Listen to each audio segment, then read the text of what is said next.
in order to make the deterrence credible, the other side has to believe you'll really fight. And if the cost of fighting is so large that you would never really fight, then your deterrent threat is not credible and they'll just attack anyway. So, right, like in order to think about whether it's worth it to defend Taiwan or to try to deter China from attacking Taiwan, we do have to contemplate the other side of that, which is we have to be able to credibly say we're willing to fight China. Can we start off by having you introduce yourself, who you are, what your background is, and how you got interested in this field of work in the first place? Oh, wow. Okay. So my name's Eugene Gholz. I'm a professor at the University of Notre Dame now, and I have been for 8 years, I guess. I actually grew up in the Washington, D.C. area, surrounded by policy and politics, and I went to school with people whose parents were involved in Maryland, Virginia, in D.C. I grew up in Northern Virginia. I went to high school in the district in DC. And yeah, I mean, it was always in the ether around me. Policy, I was interested in defense. In high school, I was a competitive debater, and debate topics often involved, or the parts of debate topics I was interested in were defense policy related. Like I knew that I was interested in this area. And I have an engineering degree in my background, as well as being interested in international relations. So this connection between technology and international relations also has been a kind of a lifelong interest of mine of job. And I also worked in policy, and I decided I liked policy better. It fit the pace of my life better. And so I went to graduate school in defense policy. And, I guess I've been a professor in this area now for, 25 years. I did take leave for a couple of years to serve as an advisor in the Pentagon leadership. Like I've always tried to engage. Was that in 2010 during the Obama admin? Correct. 2010 to 2012, 2013. I was full-time through 2012 and then part-time for a year. I had it doesn't matter the thing. But anyway, so I continued through the summer of 2013. But I was back at the University of Texas at that time as a professor. Mm-hmm. And, these always struck me as important issues and issues that just fit my interests and personality. I think there are lots of important issues in the world. Like sometimes I tell students who are interested in defense policy that they should go do something really important, like figure out education. But I don't know about that. I know about defense because it's my thing. And so, yeah. Fantastic. Well, again, thanks for coming on today. We'll just get straight into it. So the main thing I wanted to talk to you today about was there's a lot of conversations about what the future policy is going to be with Trump coming in towards Taiwan. But there seems to be general, even though, of course, Biden and Trump are very two different people, there seems to be a general consensus amongst the parties of this idea of general competition with China. Mm-hmm.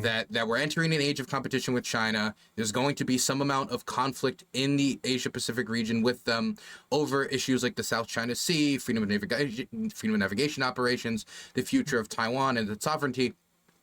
And so if this is the inevitable path both parties are talking about, then we have to talk about how to responsibly do this, how to do this in a cost-effective manner, and I want to have that public conversation. So my first question to you would be, how do you, where do you start looking at this problem from? The problem of both defending Taiwan, the Asia-Pacific region.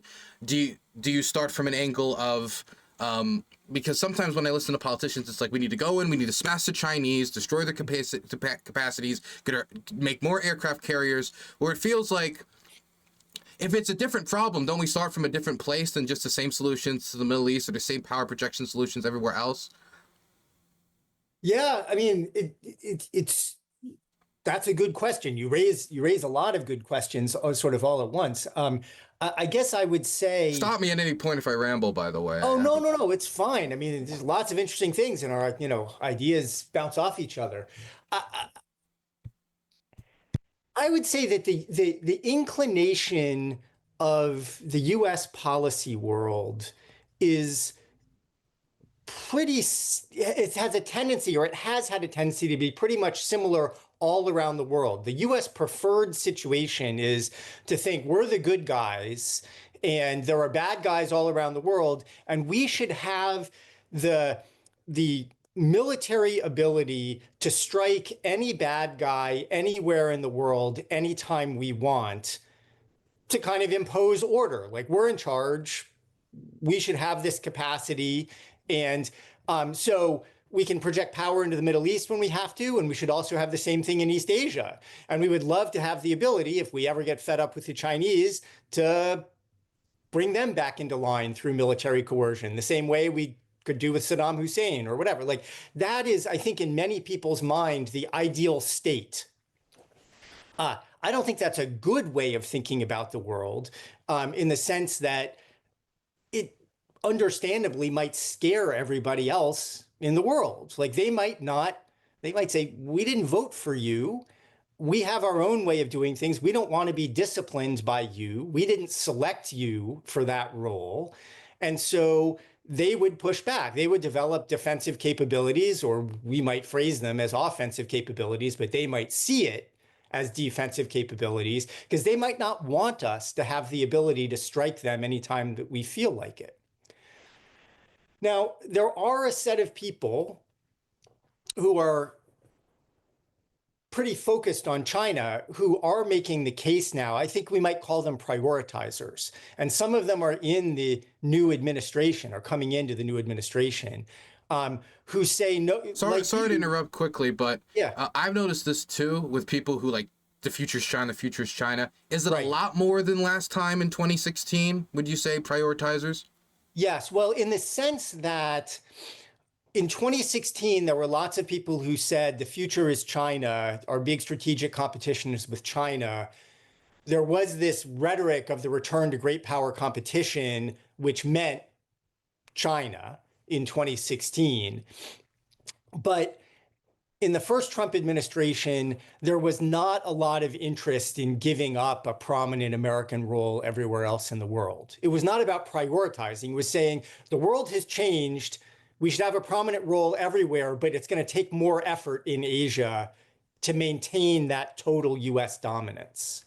Whereas the prioritizers, who actually may not win, right? The new administration has people with lots of different backgrounds announced as part of it, and there's going to be internal conflict. And I don't know what strategy is really going to come out on top.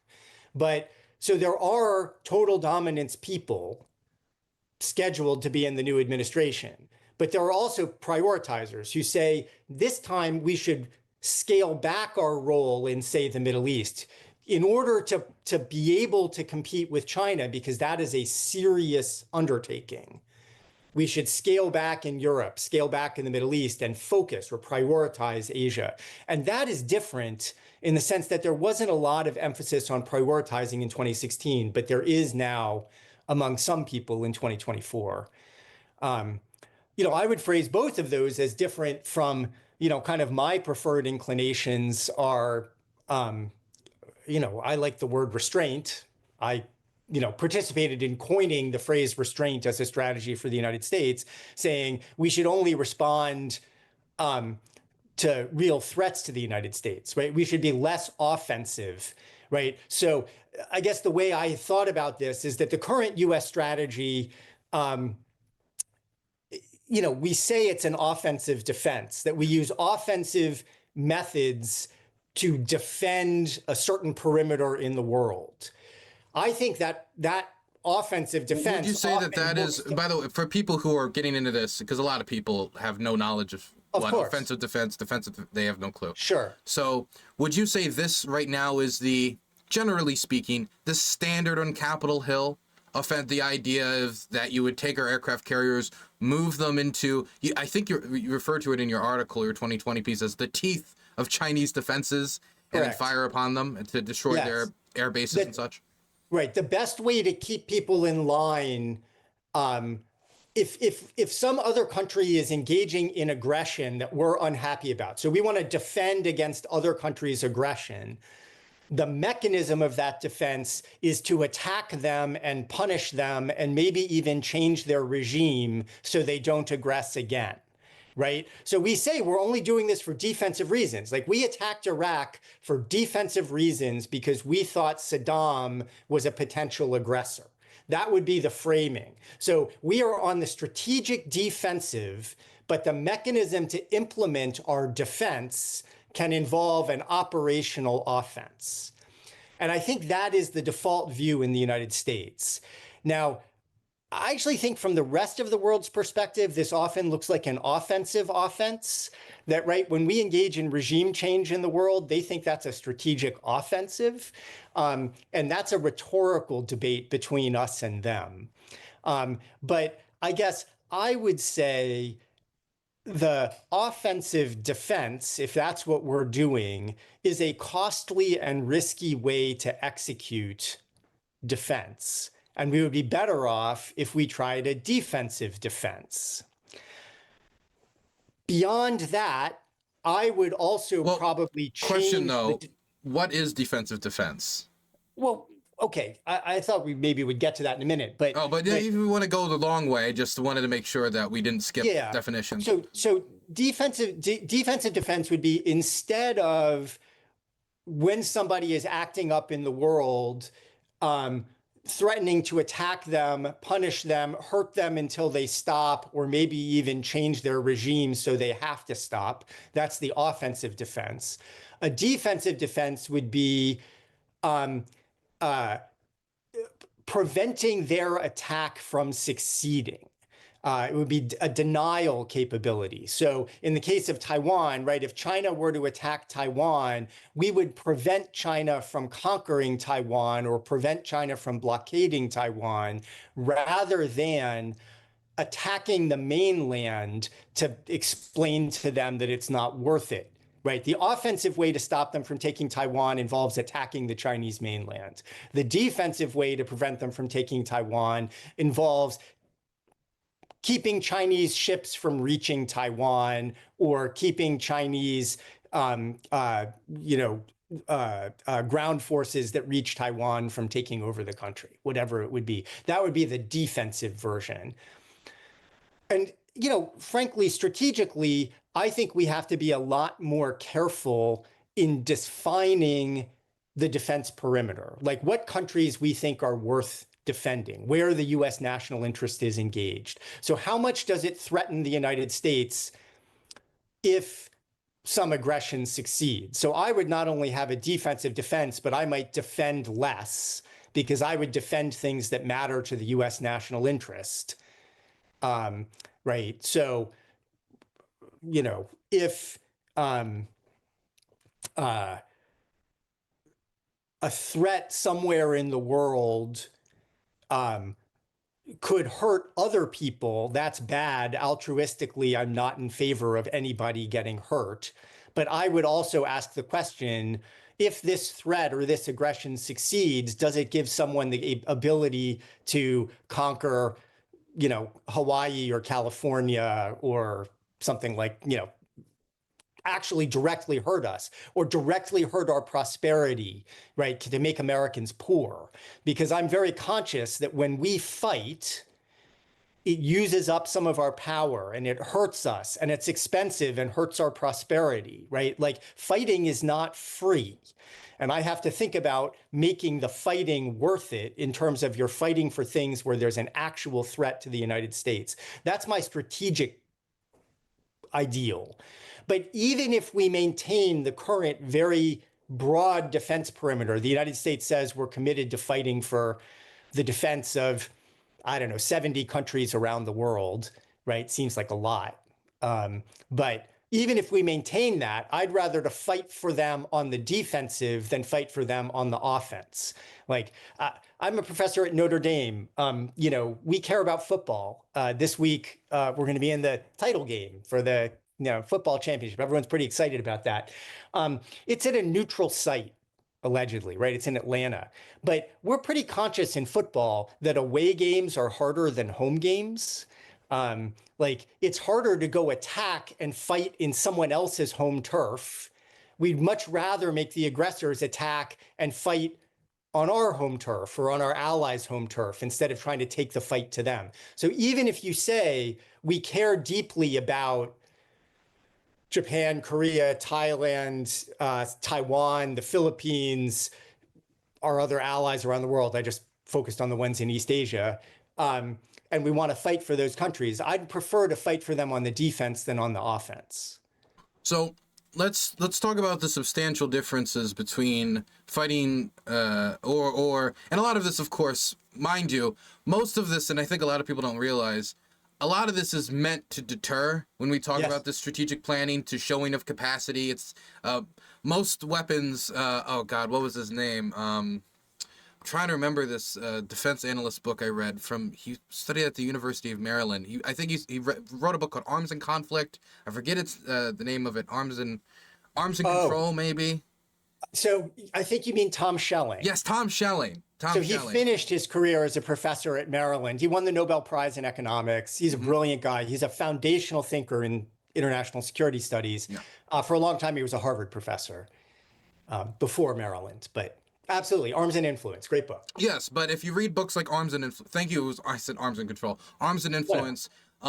Most of the book is not about blowing up people. It's about the fact that the threat of blowing up people or the threat of going to war with other people is used as leverage. And so a lot of this is meant as people talk about porcupine strategy, making Taiwan as unappealing as possible to step on and get the quills in your body. So let's talk about making this as unappealing as possible to play a little devil's advocate. If I wanted to make a war with, if I'm looking at the Chinese and I'm from the Chinese perspective, what feels like a more painful experience? Losing your troops invading into Taiwan, or losing your troops invading into Taiwan while also losing your air bases, stuff on your coastline, your capacity to project power, your naval dockyards? What, by making the stakes higher in a way, does that not increase the deterrence, therefore decreasing the risk of war?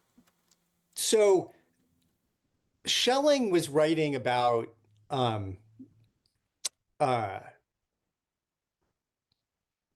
he was writing about nuclear deterrence mostly, and he was writing about whether or under what conditions you could fight a limited war when both sides have nuclear weapons, and there's the risk of escalation to the nuclear level. And that's a set of really important strategic problems. But one of the fundamental framing realizations in his work is that no one can win in the nuclear age where both sides have nuclear weapons. No one can win a total war. So the only time that you're willing to fight is when possible Chinese upcoming domestic economic issues you expect that the war will stay limited. To use expansion to hide domestic issues? One way to deter people from being willing to fight a limited war is to make it seem too likely that it will escalate to a nuclear war and to scare people. And nuclear deterrence is all about that kind of punishment strategy that you were just talking about ruining the other country. And so, like, not only do you not achieve your aims, if you're the Soviet Union, not only do you not get to conquer Western Europe in the Cold War, but your society is completely destroyed, right? And any risk of that should deter you from trying to conquer Western Europe. And so the theory of nuclear deterrence is based on the extreme amount of punishment that nuclear weapons can wreak on an aggressor. Frankly, it's very hard to inflict that level of punishment using conventional weapons. There's a lot of evidence that says, societies they hate it. It's miserable. It's awful, right? People die, people get poor, people get hungry, immiserated, but societies are resilient. They can take a tremendous amount of conventional punishment for the stakes of political issues that they think are serious enough that they're interested in fighting a war over them, right? So it's very hard with conventional weapons to use punishment to deter people from starting a war. But it is possible. in the sense that you have to think about the value of the conquest and the thing that you posed, this combination of I'm not going to achieve my goals, or I'm not going to achieve my goals, plus I'm going to face pain at home. The risk of the latter is bigger than the risk of the former. And so if I'm doing an expected value calculation of is it worth it to attack, the latter, just left the way you phrased it, there would be more deterrence if we were threatening to go on the offense. But there are some costs to that policy of also going on the offense. So one thing is deterrence by denial can certainly be sufficient. I'll talk about that in a second. But the second thing is the threat of punishment as a mechanism of deterrence is costly, because the side that you are threatening to punish can't tell the difference between your threat to punish them if they act badly and the possibility that you're just coming for them, that you want to go on the offense, that you're going to use your ability to attack their country to just attack their country. And so they're going to react to the threat of punishment in a different way than they react to the threat of denial. It's going to lead them to fear you and to take steps, to make diplomatic steps or defense investments that they otherwise wouldn't make because they're scared. It's going to make the world a more fear-filled and more dangerous place when you're threatening to smack countries. And you say, well, no, we're only threatening to smack you if you act up. As long as you act nicely, we deciding if you're acting nicely. But as long as you act okay, you have nothing to fear. But the other side doesn't see it that way. And it's going to tend to lead to these spirals of fear between the two sides if you're taking that offensive posture. It is also true that the offensive posture, fighting into the teeth of the other guy's defenses, is much harder for you. So you achieve less bang for the buck in terms of, for $1 of military capability, if you spend it on defense, on better sensors, better mobile missiles, better things to take care of your home base where you can control the environment, know the environment, other advantages we could go into, you can get more for your dollar than if you're going to take that same dollar and spend it on power projection capabilities or the ability to penetrate the other guy's defenses. So this is something that people in, technical international relations call the offense-defense balance. But we would measure that by thinking about the cost of forces sufficient to overcome a given investment in defenses. And it's essentially always greater. If you make it a ratio, it's always greater than 1. It always costs more to overcome defenses than the cost of the defenses. But given the trajectory of technology today, where sensors are going, where precision is going, where the mobility is going, the ratio is getting bigger and bigger, not smaller and smaller. So being on the offense is getting harder and harder. And you can get it's sort of a much more cost-effective way to defend a country is to defend the country as opposed to threatening to go on the offense. I hear this debate. I spend most of my time covering the war in Ukraine, on the ground, embedding with soldiers and stuff. And almost all of the defense debates boils down to, we need to attack. We need to keep the momentum. We need to make it so that they don't know where we need to make it so they disperse their troops amongst their entire front line, so they don't know where we're going to attack. So they have to have troops in Bryansk instead of whatever. And the other side inevitably says, attacking is going to cost us much more than defending. We need to keep Donetsk. And in this debate, I've seen people like really get into it over it. Absolutely. It's a really virile debate. Yeah, it's a classic debate. Again, there's classic literature. You referred to Tom Schelling. There's another generation of classic literature written by friends of mine that talked about an evocative phrase they talk about is the cult of the offensive, right? This intuitive appeal, the idea, like, if we're on the offense, we can control the point of attack. We can concentrate our forces and force them. They have to defend everywhere. We pick where the offense is. There's a seductive logic of the offense. And it's not entirely wrong. But it's dangerous and it's a bad trade-off most of the time. And, you know, I mean, going back to Clausewitz, right? Clausewitz argued that, you know, taking territory to just unbalance the enemy or possibly for a diplomatic trade, you know, I'm gonna capture this territory because it's the territory I can capture, and then I'll trade it for the territory I really want. I mean, 200 years ago, or, you know, whatever it is, it's not quite 200 years, but it's getting close. Anyway, he knew that was a bad idea, that it was not actually very often effective. You choose the territory you're attacking because it's the territory you care about, and your goal in attacking is to destroy the enemy's ability to continue fighting, right? Like, denial matters. Like, their ability to continue fighting, if they have the ability to continue fighting, they'll keep fighting. So the logic of the offense is seductive, but you know, the advantages of the defense I remember the are thing both that, tactical and strategic. sorry to interrupt you. The logic that always has baffled me the most is when people talk about the magic of the you're diverting troops. Diversionary attacks. Diversion. Because I remember sitting down and having this officer explain to me, like, you got to understand that we've diverted so many troops from Donetsk, and I'm seeing all these tanks and all these Bradleys and all these mortars, and I'm like, this is the top of the line equipment that you're dedicating to this incursion in the Kursk, and I'm thinking, like, what if we just put all this in Donetsk? Wouldn't it just get the roughly same effect? And if not mathematically, like, if what you're saying is true, and I have every reason to believe that it is from what I've seen, then wouldn't it also be mathematically more beneficial for those troops to be defending in Donetsk than attacking in Kursk? So it's, you know, I've seen people get into yelling fights over it. It's of course. It's intense.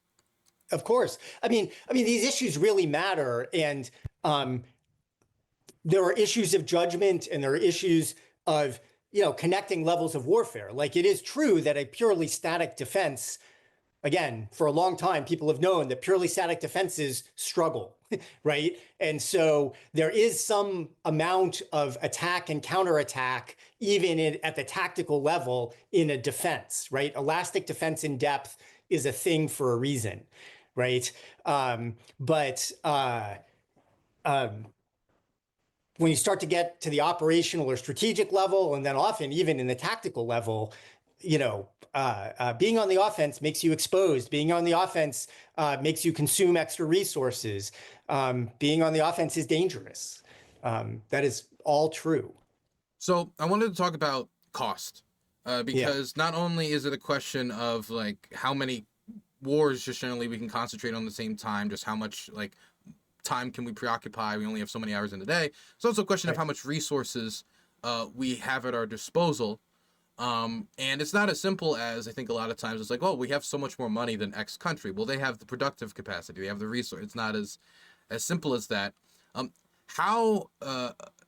When the thing that always gets me about the offensive strategy here is the cost equation, because the cost equation is just so enormous if you want to take the offensive strategy, not just because of the amount of munitions you're going to need to expend, not only for those who make impact, but those who fail, those that are duds, those that are intercepted, the vehicles that are going to be lost, the ships on route to making these attacks, the aircraft carriers that will have to, and of course they'll have squadrons around them protecting them, but they're going to be targeted by China's state-of-the-art missile system that they're trying to purge the corruption out of right now.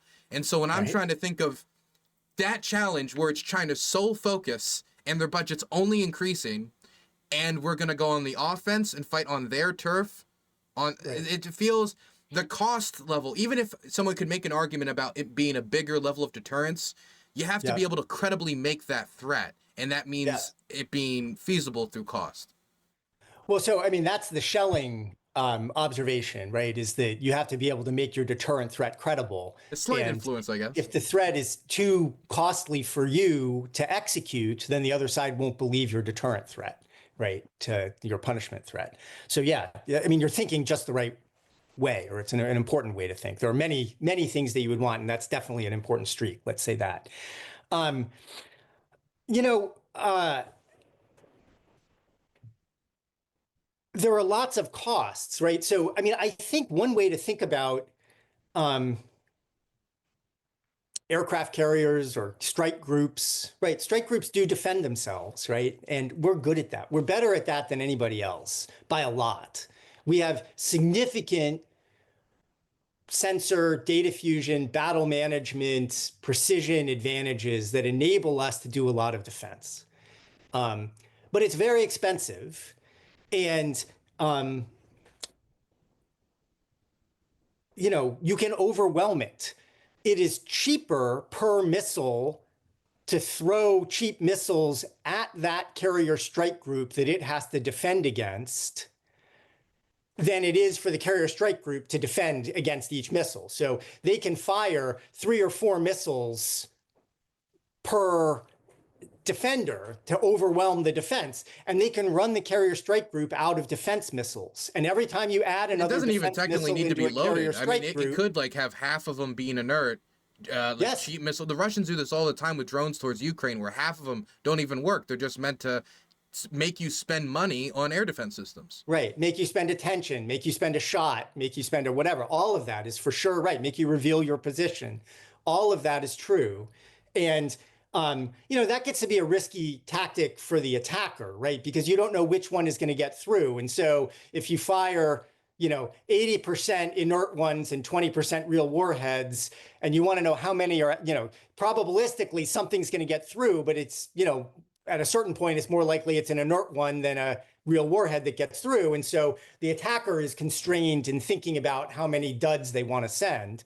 But you're right that, you know, their goal is to use decoys. Their goal is to use cheap missiles on the attack to make you use expensive missiles in the defense. And their goal is to run you out of defense missiles.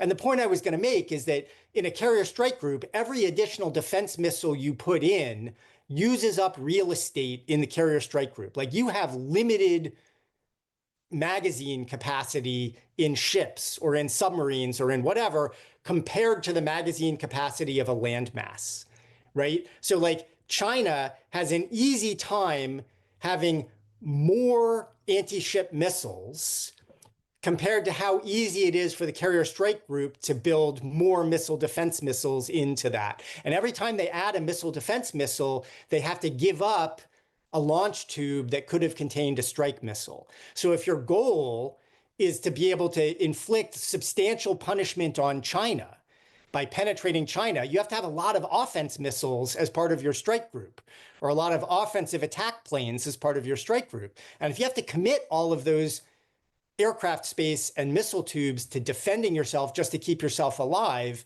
it turns your attack into a pinprick, right? It makes it an even worse problem to get sufficient punishment capacity out of your strike group to deter the other guy, right? Like this is a death spiral because when they threaten you and you shift to more defense, your attack gets even weaker. And so you know, get even less likely to be able to pull off a meaningful attack.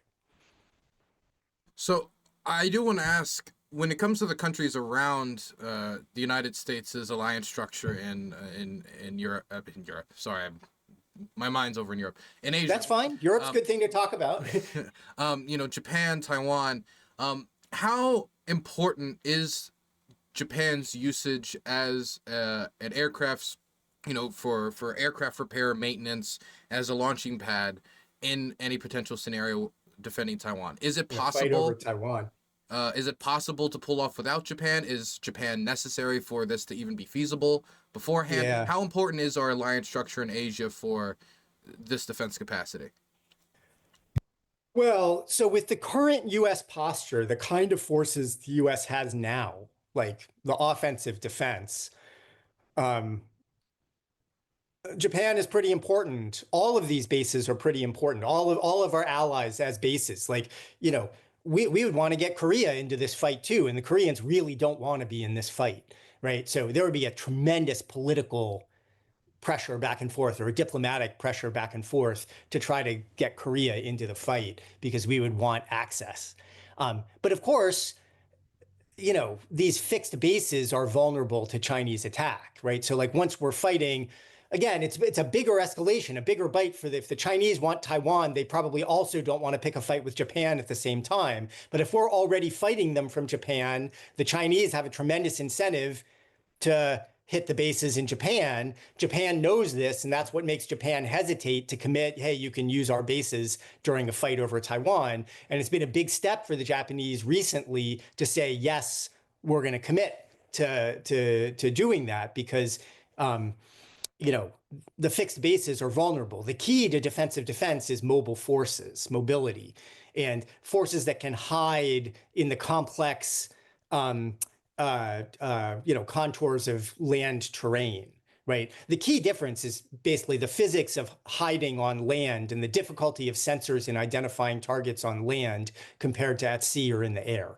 Because the background at sea and in the air, there's no cover and concealment to speak of, right? That's why we have to mess around with stealth, and it's hard and all of these things. Whereas on land, there's lots of cover and concealment, but fixed targets don't get the benefit of a lot of cover and concealment.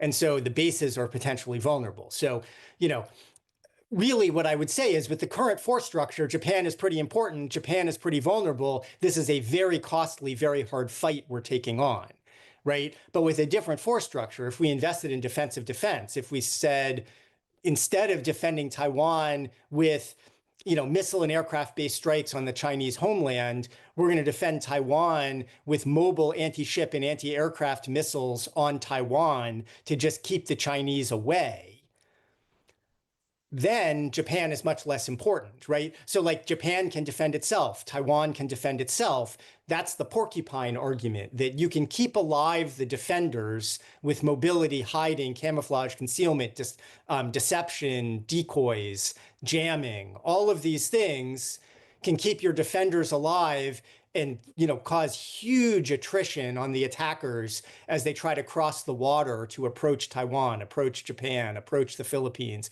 wherever they're trying to approach, right? And so that is sufficient to deter the Chinese, right? They can't pull off a successful attack if we defend ourselves with the proper kinds of forces. But if we insist on defending with attack forces, now it's a really tough defense. So I want to talk about what exactly are the proper type of forces. Right. I have seen a lot of people very surprised by how much damage unmanned surface vessels have done in the Black Sea. And I was particularly surprised by how much they've been able to do damage to the Russian Black Sea Fleet. But also, the Russian Black Sea Fleet, that's like 1/6 of the Russian Navy, because they divide it into multiple parts to keep it across the globe. Sure. And when we're talking about China, we're talking about all of their naval power concentrated in one oceanic region that can, largely speaking, easily connect to each other if they need to be. Yes. So it's a little different. But how much do you think the advancements in USVs and their performance, and I know this, I don't know how much Ukraine is in your area, but I know everybody's watching it though. Its Sure. performance in Ukraine has impacted a potential Taiwan defense scenario. Do you think it's making them rush forward with drone research and drone investment? Because I'm hearing a lot more talk about USVs now. Yeah. So I mean, USVs are not insignificant, and there's experience. I think the lessons from the Black Sea are more directly relevant to thinking about a potential blockade of Taiwan. I mean, I have this ongoing research project, sort of a big project, to think about, Chinese blockade of Taiwan. And I think there are lots of lessons from the Russian attempt to blockade Ukraine and the basic failure of the Russian blockade of Ukraine. And I think the Ukrainian USVs have been part of it, but so have anti-ship missiles, traditional, attacking ships at sea, as opposed to the USVs that primarily have focused on hitting ships in port, although there's been some using USVs against ships at sea as well. I mean, part of the trick always with USVs, or even worse with UUVs, right, unmanned undersea vehicles, is that they're slow. And if you have large distances to cover, you don't know where the Chinese fleet is. To get your USVs into position to affect the mobile Chinese fleet is very difficult.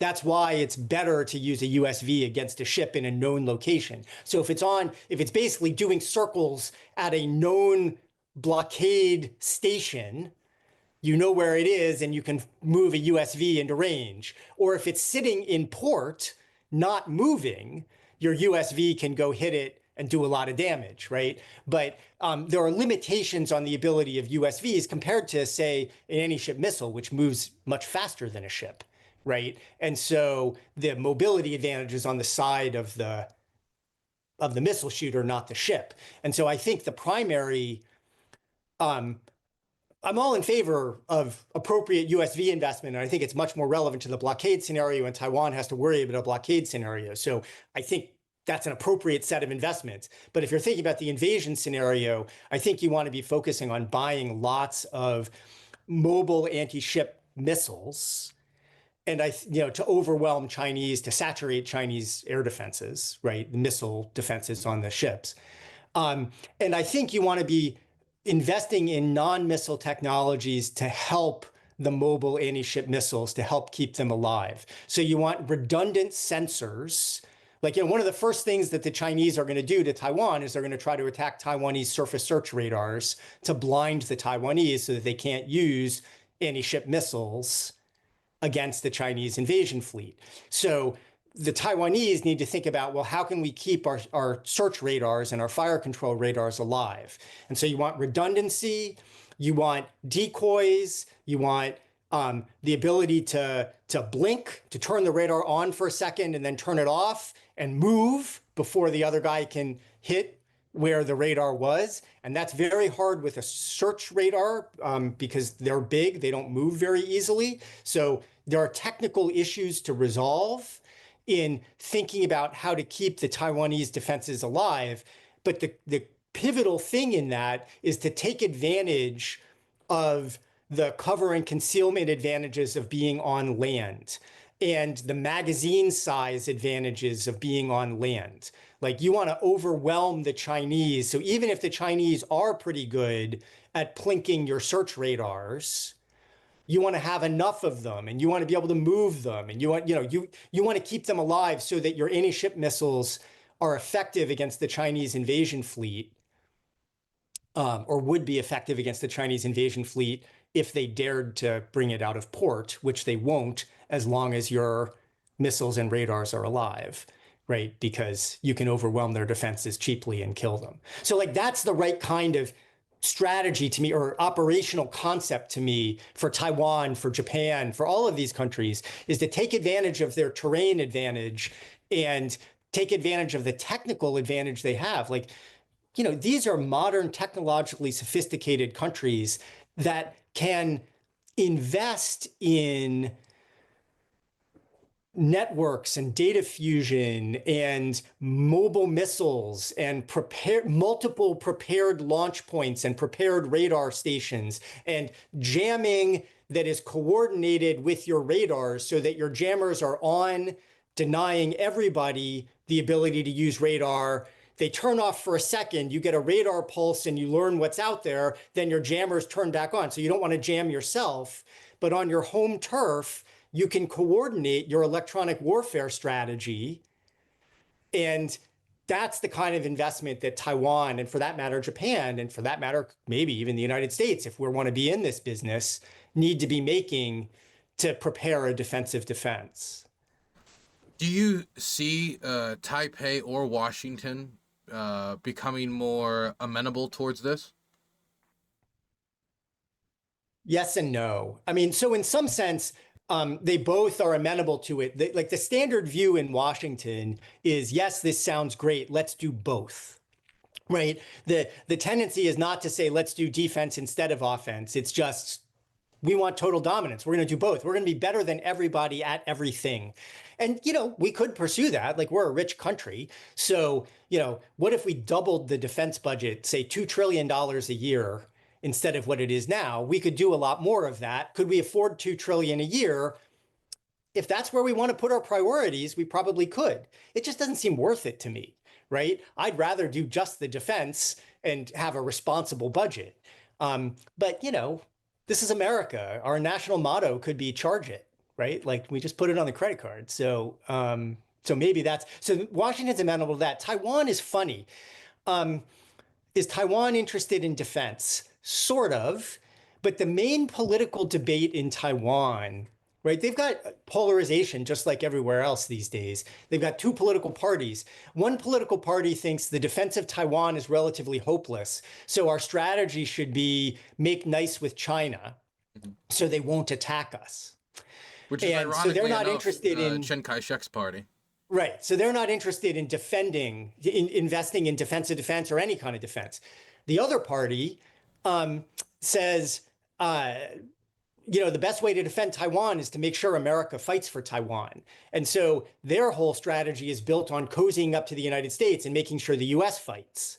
And so they're not very interested in defending Taiwan either, because they want to make Taiwan, like, they wouldn't say this openly, but they want to make Taiwan seem vulnerable so that the United States has to commit to Taiwan, right? They've got a moral hazard problem of the best way to ensure the US will fight to them is to cozy up to the United States while doing the absolute minimum you can do, spending yourself, to make sure the US is engaged. Now, the US doesn't like that. We don't like free riding, right? We don't like moral hazard from our allies. And so it may be the new administration, gets angry enough about that kind of stuff that it forces the US oriented party in Taiwan to actually look at investing in defense.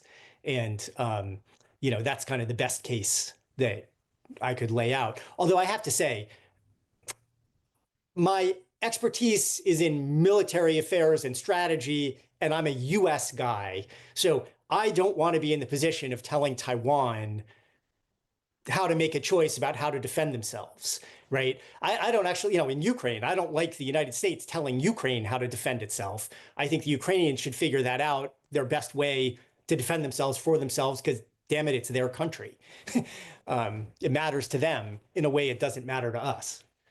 That's true. That's very true.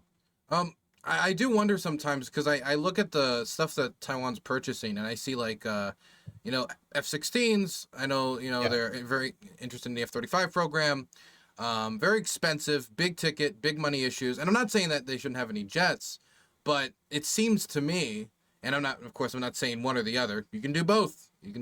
Yeah. But you want mass amounts of cheap, heavily usable, heavy saturating fire upon whatever is landing towards your beaches so that it sinks.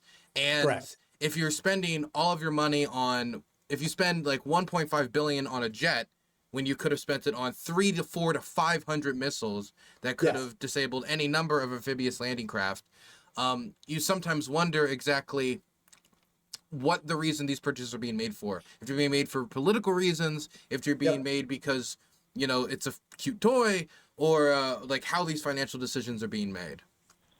No, I mean, your point is exactly right. And, I think some of it is habit, like the Taiwanese military is,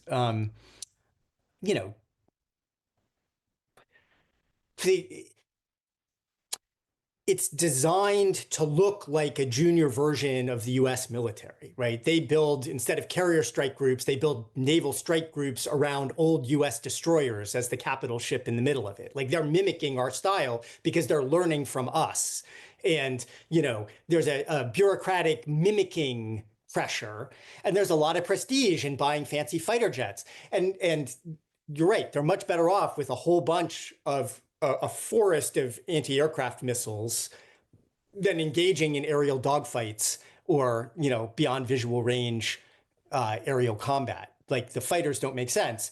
And I mean, someone might say that the harassment gray zone tactics require some amount of fighter aircraft. Now, that probably doesn't require F-35s, but, if the Chinese are going to keep flying over your country and you don't know whether one of those overflights is going to start dropping bombs, you have a tendency to scramble a few planes to track them so that if they do start dropping bombs, you can, I don't know, hurt their bombers, right? You could make them have to fight for it. And so you want to have some.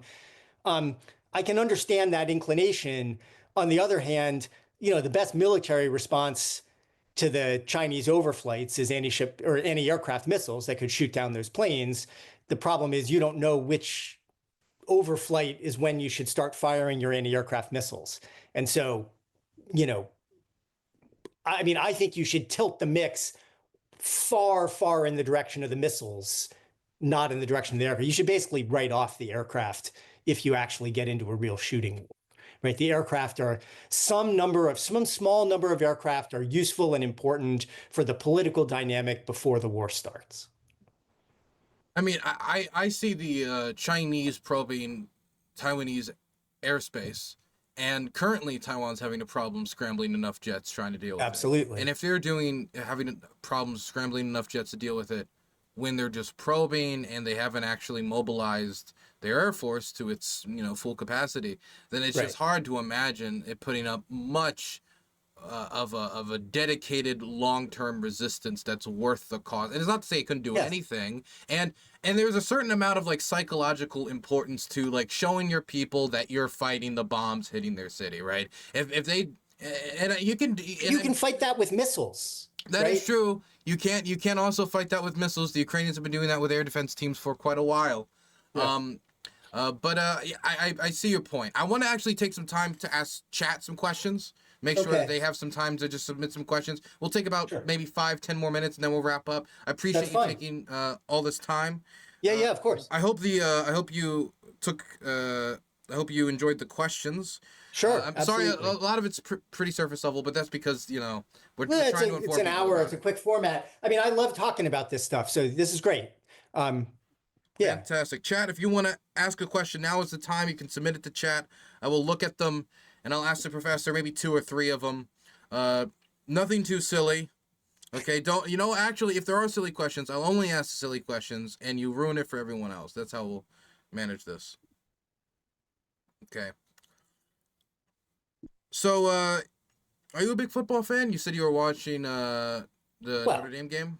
I am something of a football fan, but of course, I'm a professor at Notre Dame, and it's I don't know, they put something in the water supply. You can't escape at Notre Dame. I didn't come to Notre Dame as a huge Notre Dame fan, but it is an escape. You come to Notre Dame as a huge football fan. I've been a football fan. I followed the NFL since I was a kid, in the 70s. What's your team? You don't want to alienate people by admitting these sorts of things, but I grew up as a Dallas Cowboys fan. Oh, so God, I grew up in a Skins household. Yes, of course. Yeah, most people in Washington were, but I started watching football as a young kid in a Dallas Cowboys Super Bowl year, and I've stuck with them ever since. But before I was a professor at Notre Dame, I was a professor at the University of Texas. Football is sort of popular there too, college football. So I've been in this environment for a long time. I'm much more of I always love boxing. I like wow quite a lot. Okay. Okay. Let's go to the live. I think people have had enough time to submit their questions. If you haven't submitted your question, too bad. You have lost. First question is, one moment. Just waiting for chat to pop up. Can you ask the professor what would be the cost and benefit of leaving Taiwan to its fate versus having a full-scale war with China? Well, I think the goal would probably be to deter them to avoid the war in the first place. But I guess there seems to be a lot of questions of, and we did kind of forget this at the start of, why even? Why is the United States even involved in this? And this is almost always the first conversation I have with somebody outside of defense, outside of foreign policy, who's not learning about it for the first time. It's why should I care about Taiwan, Ukraine, etc.? Yeah, it's the right first question, right? That's the strategic interest, right? When I was saying we should, in my preference, I think given the current strategy, we should keep we should have a defensive defense, but I'd rather have a defensive defense in a smaller perimeter than the bigger perimeter. I'd rather have fewer allies, people who we would fight for, because I just don't think it's worth it. Like, in order to make the deterrence credible, the other side has to believe you'll really fight. And if the cost of fighting is so large that you would never really fight, then your deterrent threat is not credible and they'll just attack anyway. So, right, like, in order to think about whether it's worth it to defend Taiwan or to try to deter China from attacking Taiwan, we do have to contemplate the other side of that, which is we have to be able to credibly say we're willing to fight China. Otherwise, China will just think it's an empty threat and they'll just attack Taiwan if they think they can beat Taiwan, right? And so I just think it's very hard to wrap your mind around the cost of actually fighting a war with China. Like, you know, fighting a war with Iraq and occupying the country for a long time was painful. It was expensive, but we're rich. And so we could afford it. Like, we can keep doing dumb things like the Iraq war without crippling our society. But Iraq is different than China, right? Like, if you pick a fight with a nuclear armed power and a country with a huge population and a huge defense budget, like that dwarfs Iraq, and that no one actually knows how good China would be at fighting. They haven't fought a war in a long time. In the last outing they had, they weren't very good at it, but that was a long time ago, right? They're a very different society.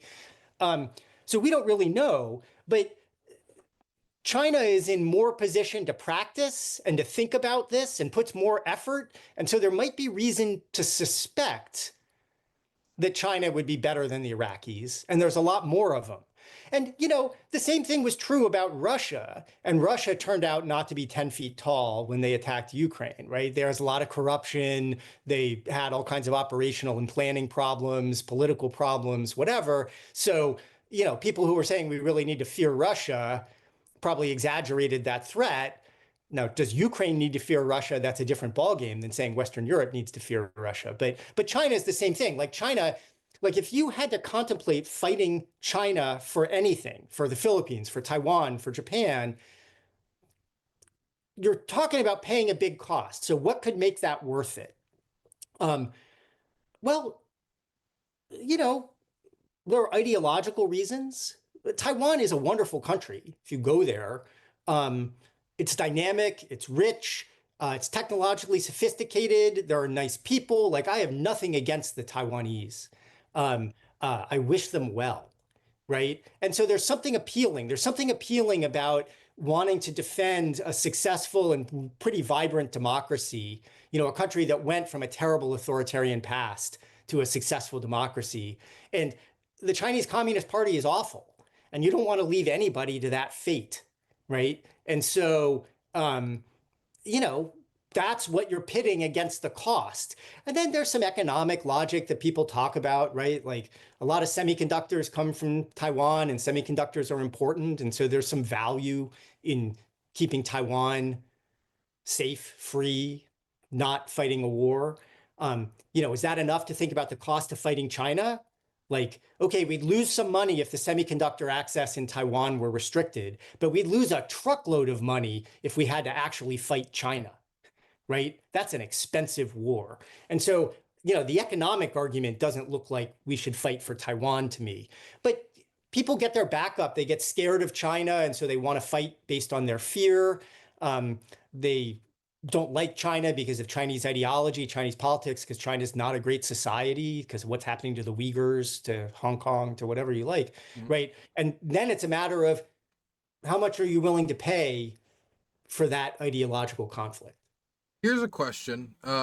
If the Chinese were able to take back Taiwan, how much would that assist their position in the Pacific when it comes to things, for example, like, you know, freedom of navigation operations, I would imagine, would not be as easy if the Chinese controlled Taiwan. And the situation for a lot of the other islands in that area that they make claims upon, that they're, you know, disputing with the Philippines and the Scarborough Shoal, et cetera, I imagine that would become much more difficult for other nations to continue to reject their claims. Yeah. I mean, some friends of mine, you know, Caitlin Talmadge and Brendan Green did a study. It's written up in both International Security and Foreign Affairs they're smart guys, but they were smart people, right? Guys being generic. These are old friends of mine. I co-wrote a book with Caitlin. Like, I think they're smart, good analysts. They basically were trying to make the case that Taiwan is militarily valuable to the United States, that there's an important military technical difference if the Chinese get to have naval bases on the east coast of Taiwan. It's a serious argument. I did a public debate with Brendan last summer. Like, we disagree about this, and it's an important thing to talk about. I think there are a bunch of reasons why their case isn't entirely compelling. A lot of their case has to do with sonar networks and the ability for American ships to survive in the Philippine Sea if the Chinese have access to Taiwan, as opposed to if we have access to Taiwan. So it's just real military technical questions that you would have to resolve. But to me, the bottom line is, they're arguing that the military value of Taiwan is primarily that when Taiwan's on our side, we have an easier time projecting US power into the Philippine Sea. But it seems like a circular argument, because the main reason the United States wants to project military power into the Philippine Sea is to defend Taiwan. And so if you're positing that Taiwan has already been conquered, then we have no reason to project our military power there. And so it doesn't actually hurt us militarily that much.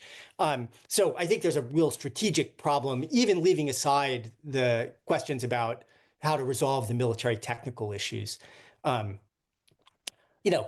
is a lot more valuable as a piece of real estate or as an ideological symbol than Scarborough Shoal, or for that matter, some of the Philippine Islands or whatever it is, right? Like, Taiwan is the game. It's worth much more to the Chinese, and it's worth more to us.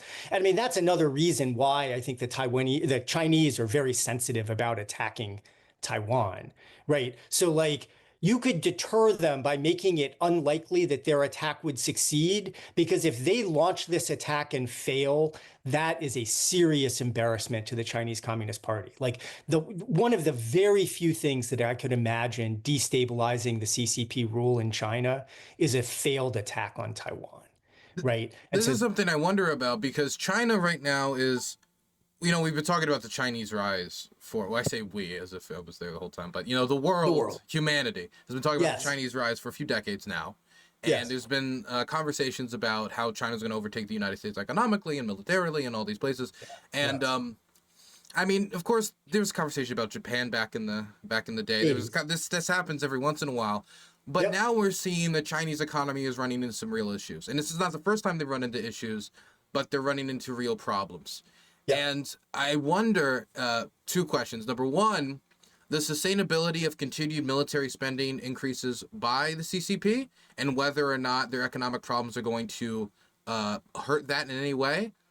And number two, and of course that's a little out of our purview here. I'm just curious on like how that would affect the dynamics of our policy in the region if their economic slowdown led to also a military slowdown. Right. And the second question was, oh God, let me answer that, and maybe the other thing will come back. So I mean, predicting the future is hard, and predicting, whether Chinese economic growth will rebound or will continue, I think it's sort of a mug's game. If we knew the future, we'd all get rich investing. It's just a different game. But are Chinese economic problems going to require China to constrain its military spending? I think it's unlikely, right? Countries run into real problems if military spending becomes too big a share of GDP. Like 20% of GDP cripples your economy in the long run. That's what happened to the Soviet Union. So you're saying the Russians are not in a great position right now? Right. You can't sustain it forever. Right. You run into a wall.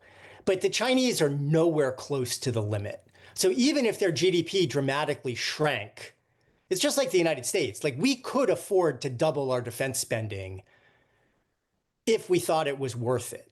We would have to sacrifice some other things, but our economy could tolerate that.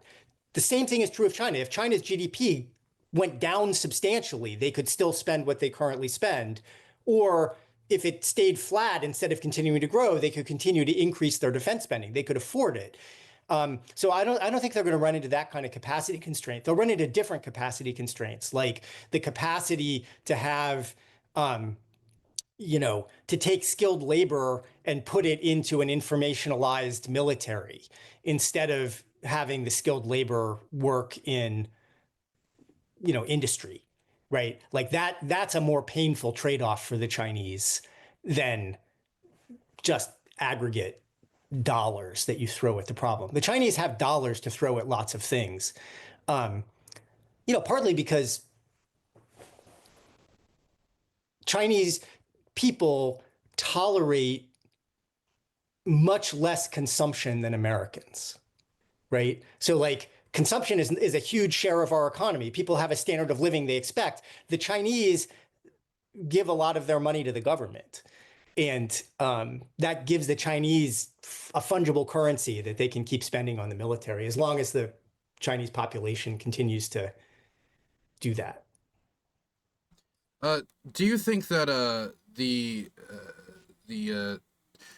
let's say that the thing that scares me the most isn't actually the scenario where China's military spending continues to increase, their economy continues to grow. That, of course, like the idea of any power growing in relative to you is scary because you don't know their intentions, etc. Right. But the thing that scares me the most is actually the situation worsens, they start to spiral, and right now, a Chinese invasion of Taiwan, we don't really know if it would be successful or not. Wargaming scenarios go all sorts of ways. I don't think the Chinese know for sure. I don't think if we know for sure. I don't think anyone really knows for sure. And if that's the case, if you're Xi Jinping right now and everything's going good, do you really want to risk the goose and the gander and everything else by invading Taiwan? And maybe you'll succeed and you'll be like the next king of China. I mean, you're like huge God. Hero. You're forever. Oh my God. Yes, right. But on the other hand, you can end up undermining a particularly good situation. Now, say the economy is already in the toilet. Say that the situation has started to deteriorate. Let's say, for example, the situation in Xinjiang, it starts to destabilize. There's like terror attacks start to go up again as fighters come back from Syria. Whatever, any scenario it could be. The situation in China's bad, economically difficult. It's situations like that where revanchist nationalist leaders tend to look for solutions militarily outward. And that's the situation that kind of scares me the most, is where China's not really necessarily like where it is at right now, or necessarily just improved a little bit, but they're in a spiral and they're looking for some way to retain legitimacy now that the promise of prosperity has fallen through. So, I mean, there's an international relations or international security literature on diversionary war, on, whether leaders are more likely to engage in aggressive behavior to divert the attention of the populace from, say, economic problems or corruption or, failures of leadership domestically. There is also a literature on the business cycle in war. So are countries more likely to go to war in recessions or when they feel rich? Both of these literatures, in my reading, are relatively inconclusive. There's not a clear pattern between economic crisis or prosperity, which one caused what. Prosperity makes you feel that you can do anything. It makes you feel you have the resources to spend on an offensive. It makes you feel like you're entitled to succeed, right? These are all possible dynamics that are the opposite of the coin of the dynamics that you suggested, which is you feel like you're gambling for resurrection. You have nothing to lose. Your economy's already in the toilet. Maybe we'll conquer something, unite the country, get some wealth from conquest, whatever. All of those dynamics apply. And so whether systematically a bad economy or a good economy makes you more likely to go on the offense is very unclear.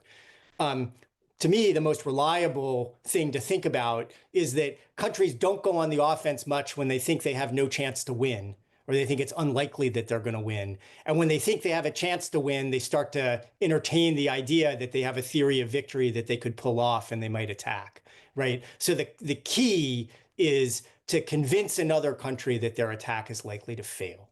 That's how you prevent them from going on the attack. And they won't attack regardless of the economic situation, as long as they don't have the military means to convince themselves that their attack is going to succeed. Thank you very much for coming on today. Is there I'll ask two questions at the end. Number one, what should people look out for in the news around the Asia Pacific, or anything that you think is interesting that people should maybe keep an eye on, that people aren't keeping an eye on? And are any book recommendations for people who want to learn more about this field and are just starting to learn terms that they don't know about, and they want to, broaden their horizons a bit? Yeah, sure. I mean, these are all both good questions and big questions. So like, things to watch. We're at a moment where there's lots of uncertainty because we don't really know what the new administration's policies are going to be like. And there's, lots of question marks over, policy issues in Taiwan, policy issues in China. I mean, I don't think there's a magic thing to look for. I think there are potential, flashpoints, right? If the tough guy side of the administration comes in and dominates, and people start acting